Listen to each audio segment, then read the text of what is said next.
신명기 19장 말씀 보겠습니다.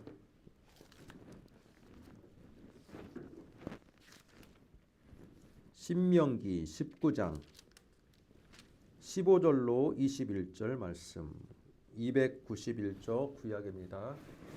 신명기 19장 15절에서 21절.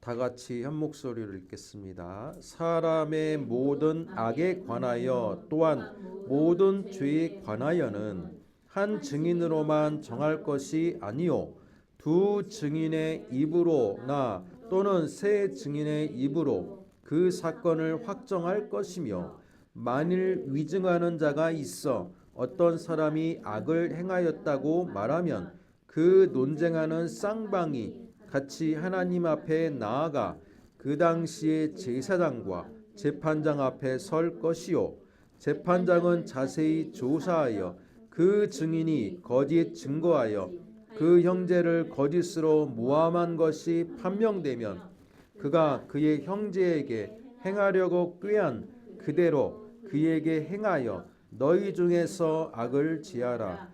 그리하면 그 남은 자들이 듣고 두려워하여 다시는 그런 악을 너희 중에서 행하지 아니하리라. 내 눈이 긍휼히 여기지 말라. 생명에는 생명으로, 눈에는 눈으로, 이에는 이로, 손에는 손으로, 발에는 발로이니라. 아멘. 우리가 함께 읽은 이 말씀, 신명기 19장 15절에서 21절의 말씀을 가지고 정의와 공정함이라는 제목으로 우리 함께 말씀을 듣도록 하겠습니다. 인간이 살고 있는 모든 시대를 막론하고 사람들은 항상 정의에 대한 궁금함과 갈급함이 있습니다.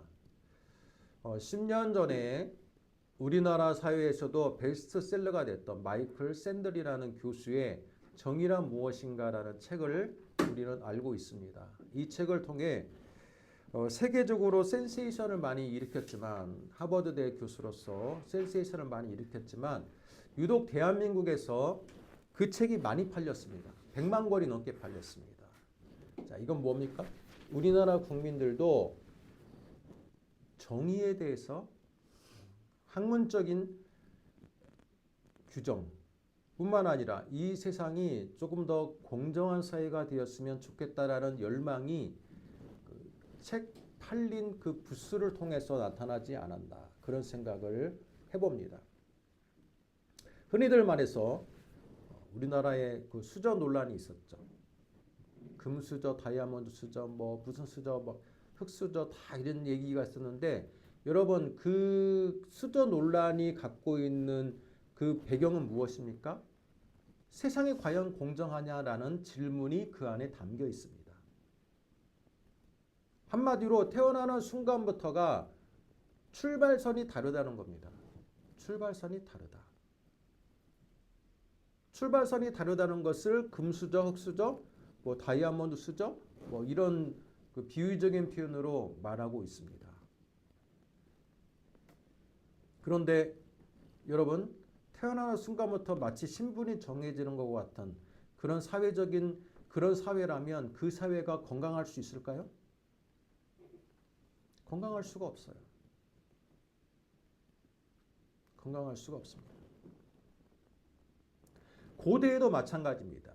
고대인들도 과연 정의가 무엇이냐, 또는 공정함이 무엇이냐, 그것에 대한 나름대로의 고민이 있었고, 고대시대의 왕들도 자신이 다스리는 그 영지 내의 많은 주민들이 그래도 불공정하지 않고 나름대로 정의로운 대우를 받는 방법을 모색했다는 겁니다.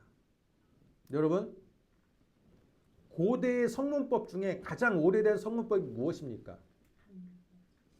함무라비 법전이에요. 함무라비 법전은 아마 여러분 학생들이라면 세계사를 공부하는 학생들이라면 한 번 정도는 들어봤을 법만 이름입니다. 함무라비 법전.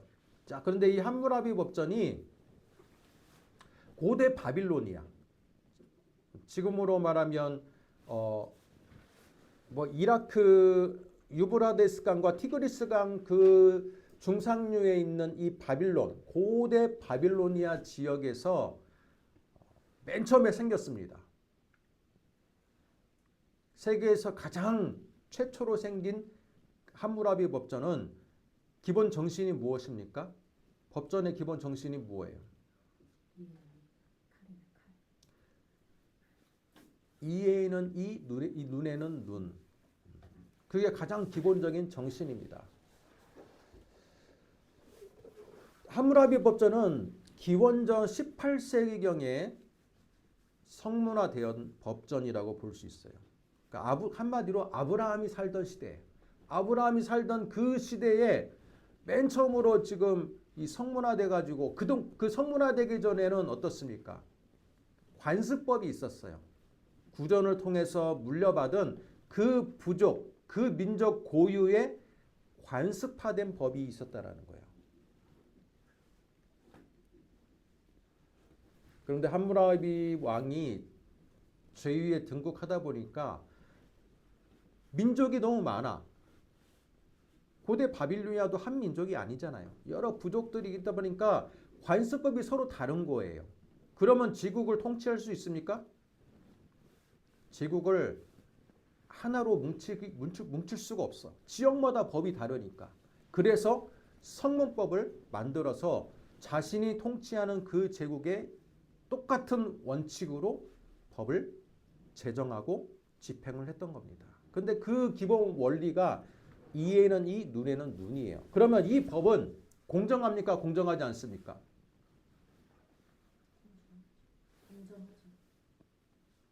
만약에 잘못해서 농사를 짓다가 곡괭이로 어떤 사람의 발을 잘못하면 쳐서 그 사람이 발이 반신불수가 됐어. 그럼 어떡합니까? 함무라비 법전에 의하면 똑같이 그 사람이 아무리 의도하지 않았을지라도 다른 사람을 쳐서 그 사람의 발이 부러지거나 만약에 불구가 됐으면 똑같은 부위를 쳐가지고 그 사람을 똑같이 만드는 거예요.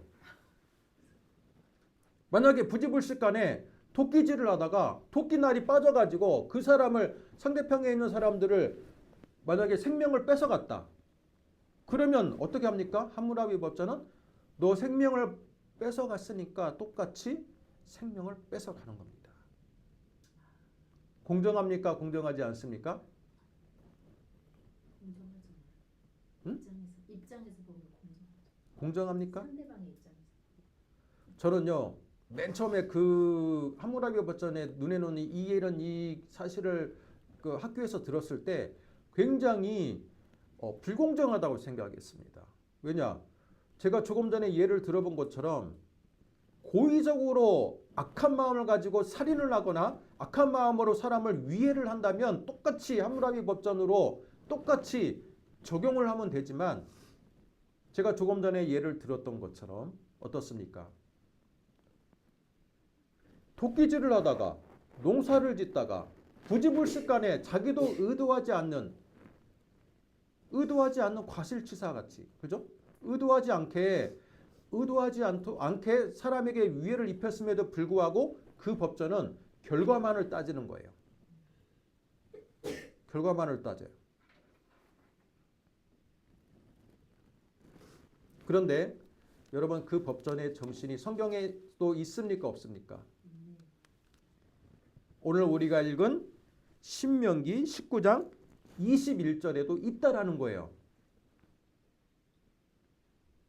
많은 우리 크리스찬들이 성경에도 똑같이 눈에는 눈, 이에는 이가 없는 줄 알아. 그런데 어때요? 신명기 19장 21절 마지막 절을 보니까 뭡니까? 생명에는 생명으로, 눈에는 눈으로, 이에는 이로, 손에는 손으로, 발에는 발로. 이건 뭐예요? 함무라비 법전의 정신을 그대로 성경에도 가져오고 있다라는 거예요. 이때는요 함무라비 법전이 제정되고 나서 약 400년 정도가 지난 후예요.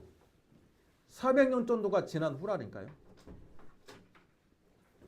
그만큼 함무라비 법전이 가지고 있는 그 영향력이 성경에도 나타나고 있다라는 거예요. 여러분 그 당시 함무라비 법전이 가지고 있는 게 불공정할 수도 있지만 기본 정신은요 굉장히 정의롭고 공정한 겁니다. 생각해 봅시다. 여러분 함무라비 법전 때에도 귀족 계층이 있지 않겠습니까? 그죠?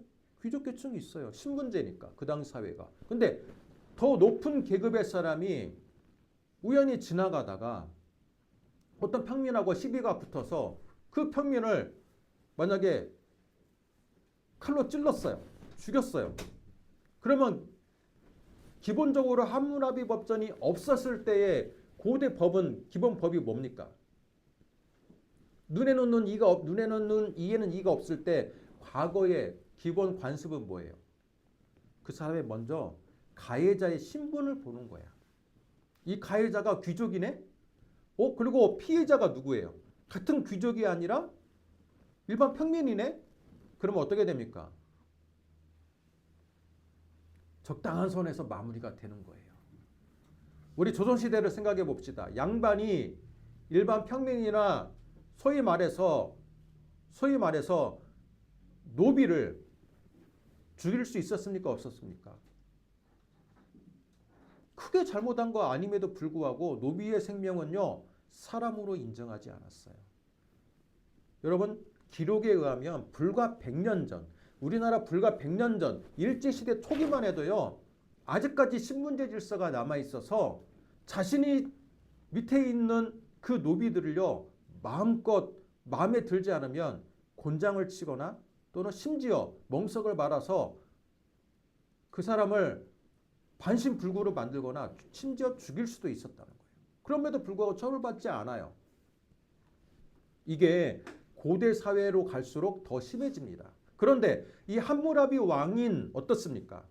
신분을 막론하고 누구든지 눈에는 눈, 이에는 이. 여기 보세요. 눈에는 눈, 이에는 이. 신분을 막론하고 뭡니까? 법을 적용시켰죠. 모든 신분을 막론하고 똑같은 원칙을 적용시켰다는 점에서 이 함무라비 법전이 가지고 있는 이 나름대로의 귀한 가치가 있어요. 그렇지 않습니까? 과거로 거슬러 올라갈수록 높은 신분은요, 그 밑에 있는 신분을 마음대로 위해를 가하는데도 처벌하지 않아요. 그런 사회에 함무라비 왕은 적어도 그렇게 해서는 안 되겠다. 사람의 생명을 나름대로 신분을 막론하고 존중을 해야겠다는 거예요.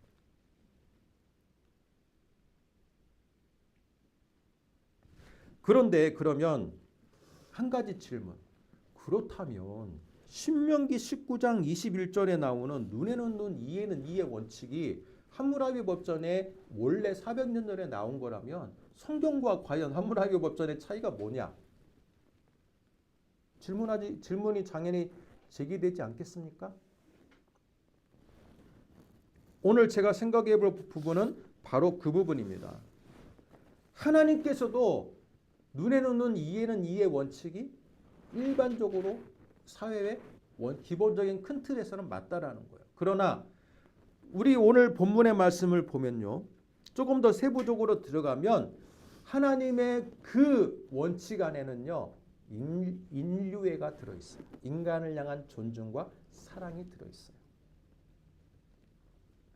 고대 바빌로니아는요. 결과만을 따져요. 그 사람이 어떤 의도로 어떤 사건을 일으키고 어떤 위해를 가했는지를 따지지 않고 그냥 결과만을 보고 똑같이 해주는 겁니다. 그러나 하나님은 어때요?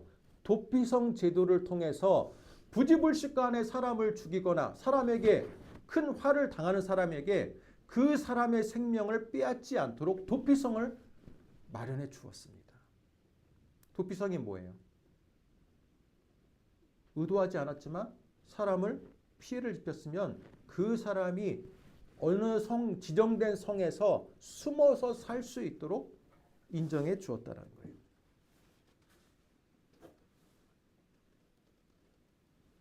뿐만 아니라 그 사람의 마음까지도 다 파악해서 하나님은 최대한 이에는 이 눈에는 눈의 원칙의 그 약점을 보완하고 계시다는 거예요.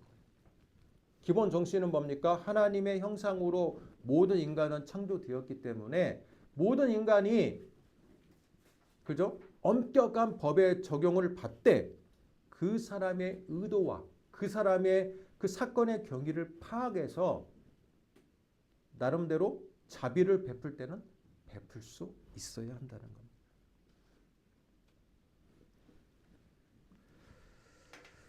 정의를 실현하는 것도 중요하지만 그 정의 안에 긍휼과 하나님의 자비가 분명히 있어야 된다는 겁니다. 여러분 15절을 보겠습니다. 한 사람의 모든 사람이 있죠. 한 증인으로만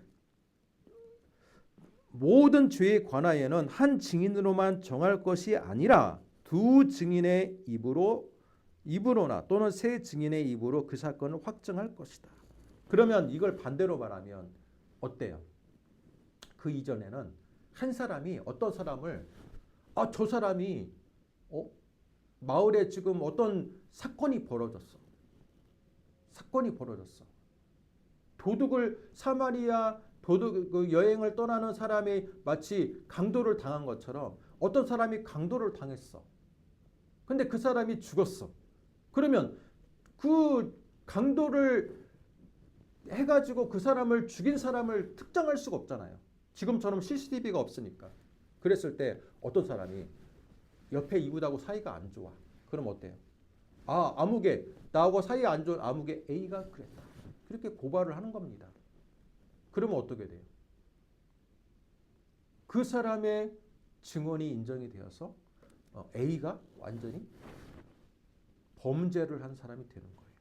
하나님은 그런 사건들이 과거에 비일비재했던 것 같아요. 그래서 하나님께서 율법을 제정하실 때 십계명의 정신을 통해서 사회가 공정한 사회가 되게 하기 위해서 가장 먼저 한 게 뭐예요? 법정의 증인이 최소 2명 이상이어야 된다. 한 사람의 증언으로는 그걸 인정할 수가 없다라는 거예요.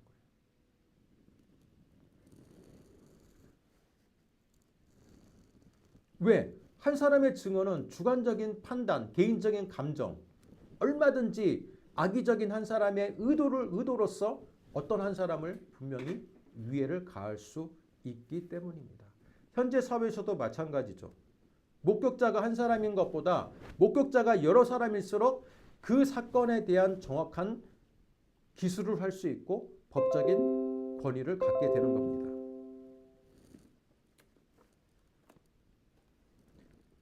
한마디로 정보가 왜곡되지 않고 정보가 정확한 정보를 갖게 될 때 하나님의 처벌, 하나님의 그 법은 온전하게 집행이 될 수 있다는 거예요. 여러분 그 원칙이 예수님에게도 적용된 거 아십니까? 예수님을 고발했을 때 어때요? 가룟 유다가 예수님을 팔았을 때 한 사람의 유다만의 증인으로 예수님이 십자가에 처형됐습니까? 그렇지 않아요. 많은 사람들을 증인을 세워서 예수님을 고발을 했습니다. 최소 두세 사람의 증인이 있어야지 어떤 사람을 고발할 수 있고 목격자가 될 수 있고 그렇죠? 그렇게 된다는 이 율법 또한 나중에 시대가 흘러가면 어떻게 됩니까? 사람들의 악한 마음 때문에 사람들을 포섭해요. 그래서 얼마든지 두세 사람의 증인을 만들어서 어떤 사람을 고발하는 그런 지경에 이르게 되는 겁니다. 사람의 마음은 그만큼 악하다는 거예요. 그러나 하나님께서 처음에 이 법을 의도하신 건 뭐예요? 한 사람의 모략으로 어떤 사건이 규정되거나 어떤 한 사람이 처벌받는 것을 하나님은 금지하고 있다는 거예요. 여러 다수의 목격자가 있을 때에야 비로소 그 사람의 증언들이 힘을 얻게 되는 것이고 처벌을 받을 수 있게 된다는 게 하나님이 의도하신 바고 그건 뭐예요? 쉽게 사람들을 모략하지 않게. 그렇죠? 하나님께서 안정장치를 주셨다라는 것을 우리는 알 수 있습니다. 뿐만 아니라 16절을 보겠습니다. 만일 위증하는 자가 있어 어떤 사람이 악을 행하였다고 말하면 그 논쟁하는 쌍방이 같이 하나님 앞에 나아가 그 당시에 재판장과 재판장에 설 것이요 재판장은 자세히 조사해서 모함한 것이 판명되면 그가 그에게 행하려 한 그 꾀한 그대로 그에게 행하여 너희 중에서 악을 지하라. 여러분 이 모함죄에 대해서 16절부터 19절은요 굉장한 많은 분량을 할애하면서 만약에 두세 사람 증인을 그 법을 악용해서 두세 사람의 거짓 증거를 모아가지고 그것을 위증하는 자가 있다면 그 위증하는 자에게 똑같은 벌을 주라는 거예요.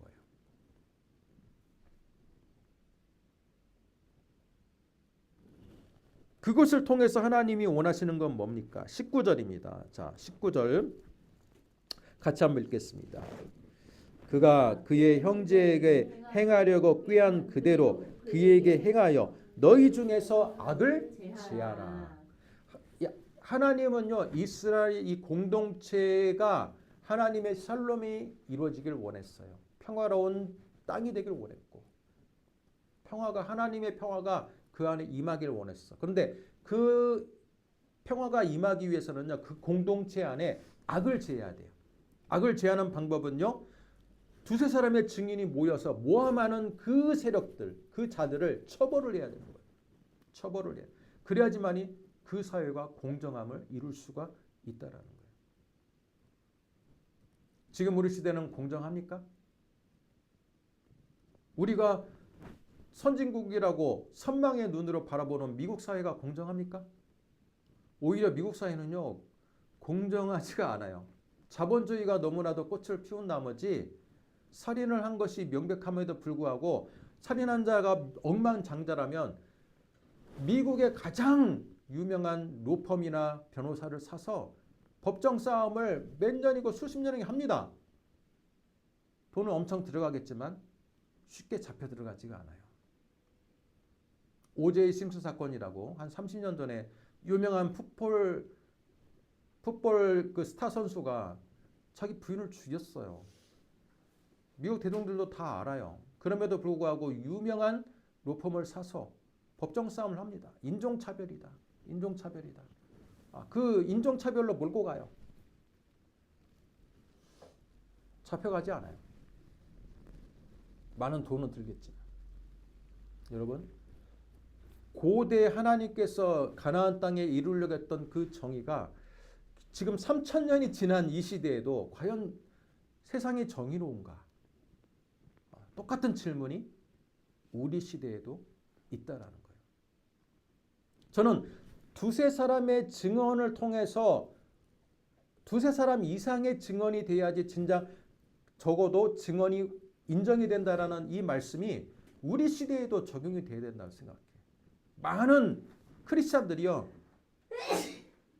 한 사람의 증언, 한 사람의 기사, 한 포인트, 한 관점의 뉴스만을 보고 쉽게 정죄를 합니다. 쉽게 정죄를 해요. 제가 지난주에 그 선지자라는 제목으로 말씀을 전할 때 누구 얘기했습니까? 미국 대선이 앞에 있습니다. 그러면서 뭐 그렇게 어느 한 후보를 약간 지지한 듯한 발언을 했지만 제가 말하고자 하는 의도는 뭐냐면 국내에서 우리나라 뉴스, 큰 메이저 뉴스를 다루는 그 방송 매체들이 여러분 이 해리슨이라는 이 여성 후보에 대해서는 어떻습니까? 평균을 냈대요. 86%를 호의적인 반응. 무조건 86%를 호의적인 반응을 냈어요. 무조건 이 사람이 우리나라에게 국익에 유익이 된다. 그런 쪽으로 뉴스를 하고요. 이 트럼프라는 이 인물에게는요. 약 65%의 뉴스가 세 개 중에서 두 개가 완전히 또라이다. 이 사람이 되면 우리나라 망한다. 라는 부정적인 뉴스를 했다라는 거예요. 이 매스컴을 통계를 냈어요. 이 선거 동안 우리나라 국내 이 방송에서 이 두 후보를 어떻게 평가하고 있는지를 평균을 냈어.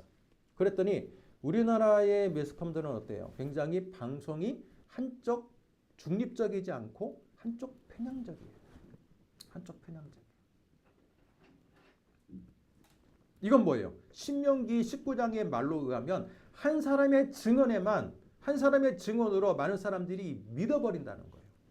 한쪽의 관점의 이 포인트에 사람들이 그걸 확인하려고 하지 않고 그냥 휘둘리고 영향을 받고 있다라는 거예요.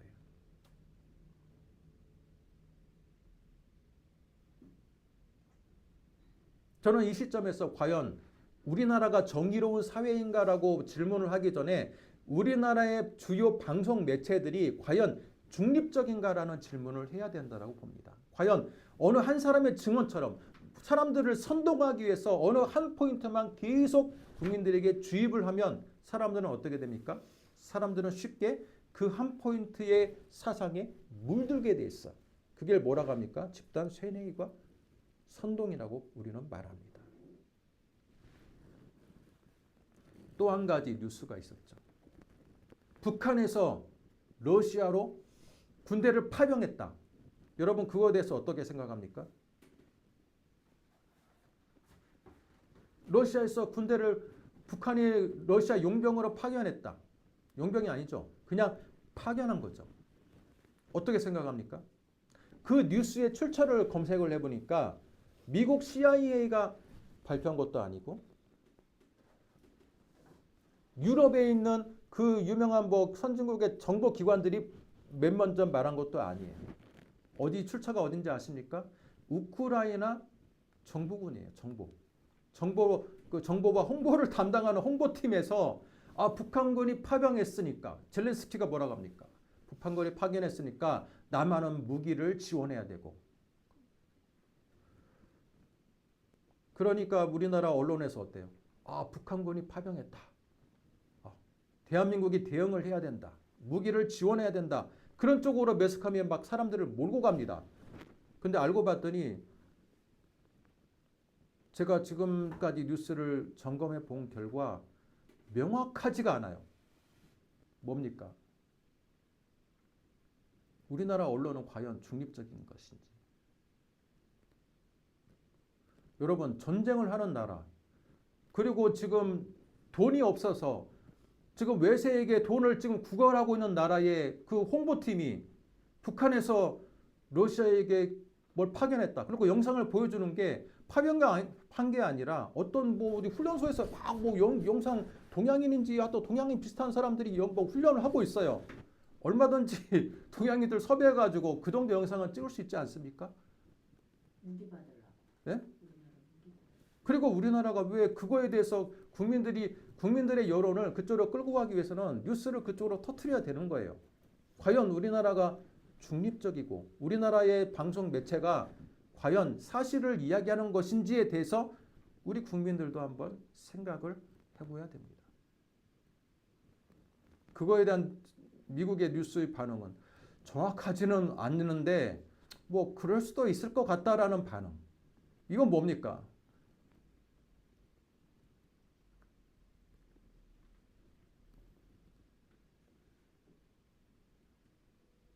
파병을 한 게 아니라 그냥 용병 몇 명이 그냥 몇 명 훈련을 받은 영상을 찍는 걸 수도 있고 정확하지가 않아요. 그런데 왜 그거에 대해서 우리가 북한이 전쟁의 경험이 많아지면 우리나라가 위협이 된다라는 그 원칙은 어디서 나온 건지 저 모르겠습니다. 현대전이 병사들이 숙련된 전쟁의 경험이 전쟁의 결과를 좌우합니까? 그렇지 않아요. 요즘 전쟁은 국력이 좌우를 하고 무기의 질이 좌우를 하는 시대예요. 북한이 아무리 설사 몇 명이 파견이 된다 한들 그걸로 인해서 우리나라의 안보가 위협이 되고 우리나라가 크게 위협이 빠지는 건 하나도 없어요. 그럼에도 불구하고 지금 이 정권은 파병을 했으니까 우리나라도 무기를 지원해야 된다라는 거. 이게 과연 공정함이냐? 이게 정말 중립적이냐? 정확한 팩트를 가지고 사람들에게 팩트를 제공하고 있는 것이냐라고 할 때 저는 우리나라의 매스컴은 굉장히 중립적이지 않다라는 거예요. 국민들을 쉽게 선동하는 방법을 알아요. 주요한 방송 매체들이 똑같은 포인트로 계속 이야기를 합니다. 이건 두세 사람의 증언이 아니라 우리나라의 한 포인트의 증언으로 국민들을 세뇌할 수 있다라는 것이.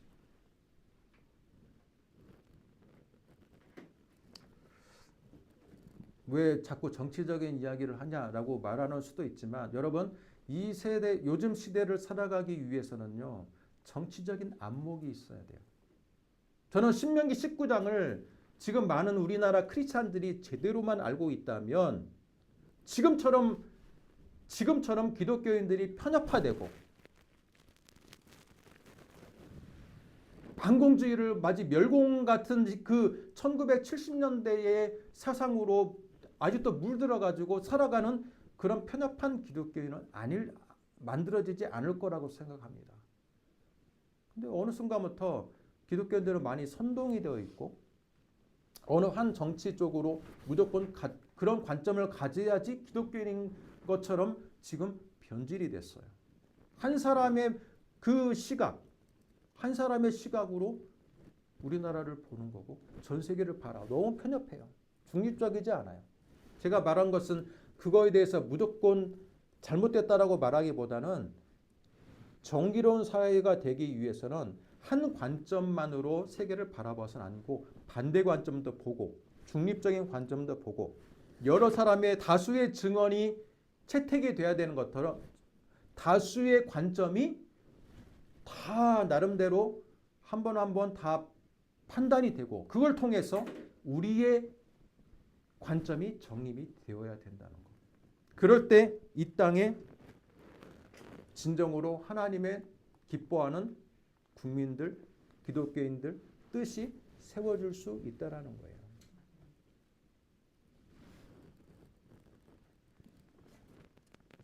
악의적인 보도에 여러분 무조건 넘어가서는 안 돼요. 요즘에는 그래서 방송조차도 믿을 수 없고 뉴스조차도 믿을 수 없는 시대예요. 뉴스조차도 믿을 수 없는 시대. 그거 뉴스가 나오면 그걸 전 세계의 관점으로 보고 또 다른 나라의 관점, 또 다른 그 시각을 한번 다 점검을 해봐야지 그 뉴스를 진위 여부를 파악할 수 있는 시대였어요. 옛날에 뉴스가 다 맞는 줄 알았어요. 그렇지가 않더라고요. 마찬가지로 고대에 어떤 사람의 그 목격자의 진술이 맞는 건 줄 알았어. 이 사람이 마을의 이장이 목격했다. 한 사람이 목격했어. 아무개가 저거 이 사람 내가 폭행하는 거 봤다. 옛날에는 그 신분 그 사람의 지위 때문에 믿어줬어. 그러나 어때요?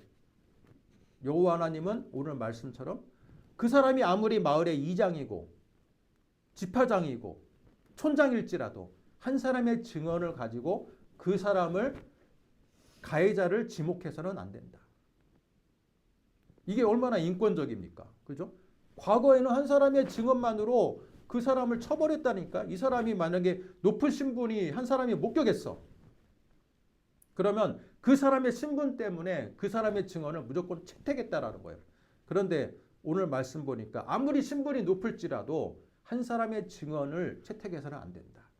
다수가 목격한 증언이 정의로운 목격자가 될 수 있고 정의로운 사회가 될 수 있고 그것이 채택이 되어야 된다는 거예요.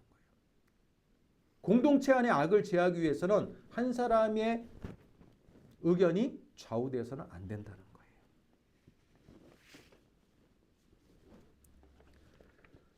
(20절과 21절) 하나님은 공정한 판결도 중요하지만 용서의 중요성도 이야기하고 있습니다.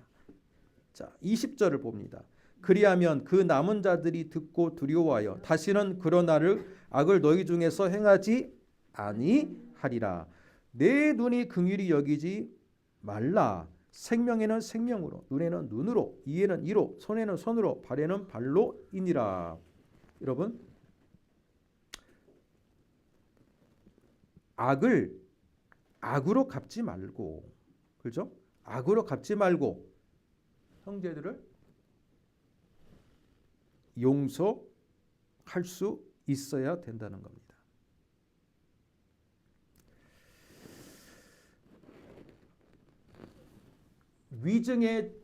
위증에 대한 경고일 뿐만 아니라 하나님은 용서의 중요성을 이야기하고 있어요. 제가 조금 전에 얘기했던 도피성뿐만 아니라 사람들이 어떤 환경에서 어떤 억울한 감정에서 그렇게 했는지 하나님은 용서와 화해에 대한 부분을 이야기하고 있다라는 겁니다.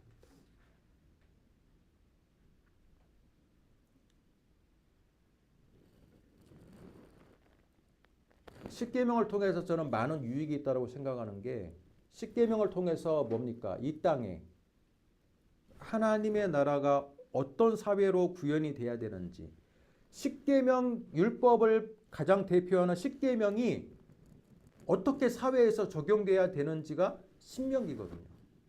그 신명기를 통해서 이 땅에 하나님의 질서, 하나님의 공정함, 하나님의 정의가 실현되는 사회를 위해서 모세는 그 십계명의 정신을 지금 오늘과 같이 그죠? 증인의 입장, 또 용서의 입장, 눈에는 눈, 이에는 이가 큰 원칙이지만 그 사람의 여러 가지의 상황을 고려해서 도피성을 하기도 하고 때로는 용서할 때도 있고 긍휼히 여길 때도 있고 이 모든 것들을 고려한다는 겁니다. 과거에는 어땠어요? 왕이 최고의 권위자입니다. 저 사람을 죽여라 그러면 죽이는 시대예요. 그랬을 때 함무라비 법전이 나와서 센세이션을 일으켰는데 하나님은 그거에 더 나아가서 긍휼히 여기라. 긍휼히 여길 자를 긍휼히 여기라 라는 겁니다. 지금 3400년 전에 나온 이 율법의 말씀이 우리 시대에도 적용이 되면 얼마나 좋을까요? 이 정신이. 그런데 시대가 변하고 산업화되었음에도 불구하고 돈 있는 사람은 얼마든지 자신의 죄를 경감시킬 수도 있고 합의를 봐서 심신미약으로 해서 뭐 살인을 해도 그냥 뭐 몇 개월 살지 않아요. 심지어 넘어갑니다. 심신미약으로. 또는 불과 몇 년 살지 않아요. 그러나 돈 없고 어려운 사람들은 죄를 져도 가중처벌을 들었어요. 그게 과연 하나님이 원하시는 이 사회입니까? 그렇지 않을 거예요. 우리 모두 한번 신명기의 이 법전, 신명기를 법전이라고 우리는 흔히 말합니다. 신명기 법전. 십계명의 정신을 사회 공동체 질서에 이 법제화시킨 이 신명기 법전을 한번 다 같이 읽어보면서 과연 사회가 공정함을 이루기 위해서 우리 국민들, 크리스찬들은, 지도자들은 어떻게 행해야 될 것이냐. 우리가 한번 진정으로 고민할 때가 되었다라고 생각을 합니다. 오늘 말씀의 제목이 무엇입니까? 정의와 공정함이에요. 공정함이 있어야 정의가 이루어지는 거예요. 공정함이 없는데 어떻게 정의가 이루어지겠습니까?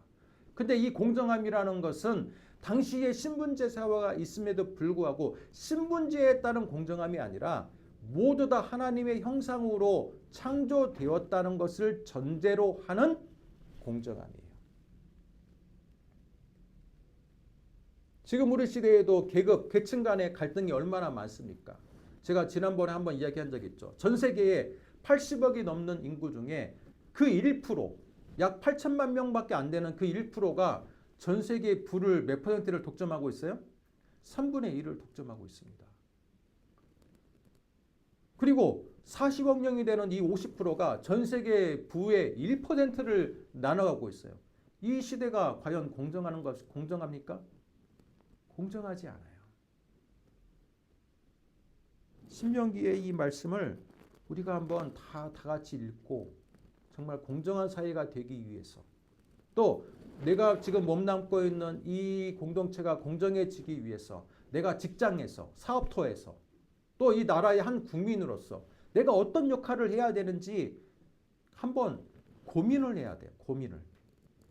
그런데 아직도 기독교는 어때요? 기독교는 예수 믿고 구원받으면 내세의 소망이 있고 천국에서 소망이 있고 내가 나 혼자 구원받으면 되는 거야.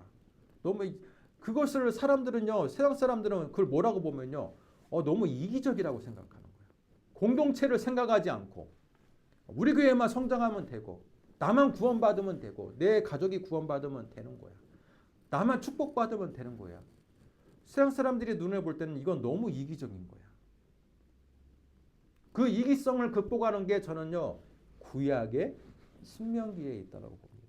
신명기는요 구원의 문제에 집중하기보다는 율법, 하나님의 십계명의 정신이 사회에 어떻게 구현되고 이 사회가 어떻게 공정함을 이루고 어떻게 하나님의 평화가 임하는지에 대한 고민이 담겨 있어요. 물론 신약에는 구원의 메시지가 담겨 있고 신약과 구약이 조화롭게 이 관점에 이 융합을 돼야 되는데 우리나라의 이 개신교는요 신약의 구원에만 너무 초점이 되어 있고 구약은 마치 그림자, 굉장히 뒷전이고 귀담아 듣지 않아요.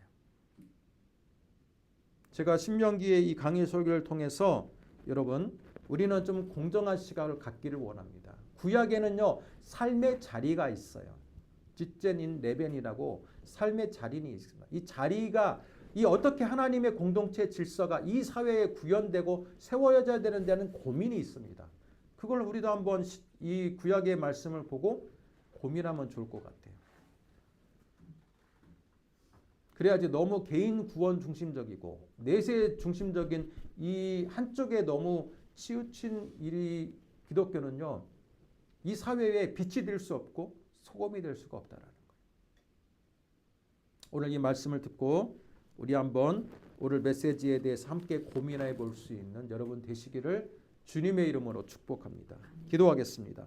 하나님 아버지 은혜와 사랑을 감사합니다. 오늘 우리에게 주시는 이 말씀 정의와 공정함이라는 주제로 하나님 우리 시대에도 역시 아직도 정의라는 것 공정함이라는 것이 문제가 아직도 숙제이고 해결되지 않은 갈등으로 남아있는데 하나님은 무려 3,400년 전에 이 율법의 말씀을 통해서 하나님이 다스리는 백성의 그 공동체가 정의로워지기를 원하셨고 공정한 사회가 되기를 원하셨다라는 것을 우리에게 알려주고 있습니다. 하나님 우리가 이 말씀을 듣고 내가 살고 있는 이 대한민국 땅에도 또한 이 지구촌에도 정의로워지고 공정해질 수 있는 세계가 되기 위하여 우리가 관심 있게 쳐다보고 기도하며 나갈 수 있는 저희들 되게 하여 주옵소서.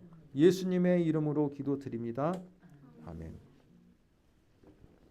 595장 찬양하며 헌금 드립니다.